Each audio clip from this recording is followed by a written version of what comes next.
ចូលឆ្នាំងទៅយកដីប្រាំងនាងគិតត្រូវហើយនាងនៅនឹងបងវាមិនមានអីជាលើកលើយទៅចង់ប្រពន្ធបងអើយនាងគិតត្រូវហើយឲ្យនាងបា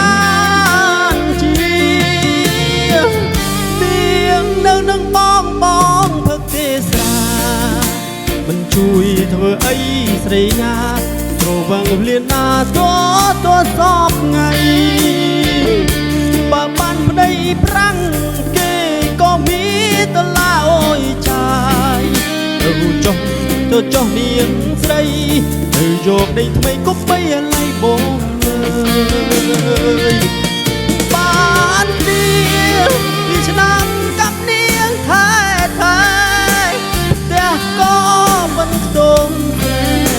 អូម៉ែបានតែសំឡឹងការងារមិនធ្វើមើលចោអាឡៃតែស្រវឹងតឡាមិនមានអើយប្រមាណតលឹងអាឡៃតែស្រវឹងត្រណានឹងនៅបាននៅចោនាងស្រីទៅយកប្តីប្រាំងដីចាជាប់ស្រាយ៉ាងខ្លាំងទៅយកប្តីប្រាំងអើយនាងបានជាកូនមានតែមួយយូរទៅលើយទៅនៅក្នុងគេដីចាវាមិនឃើញជាបានទុកនឹងគ្នាទៅក្នុង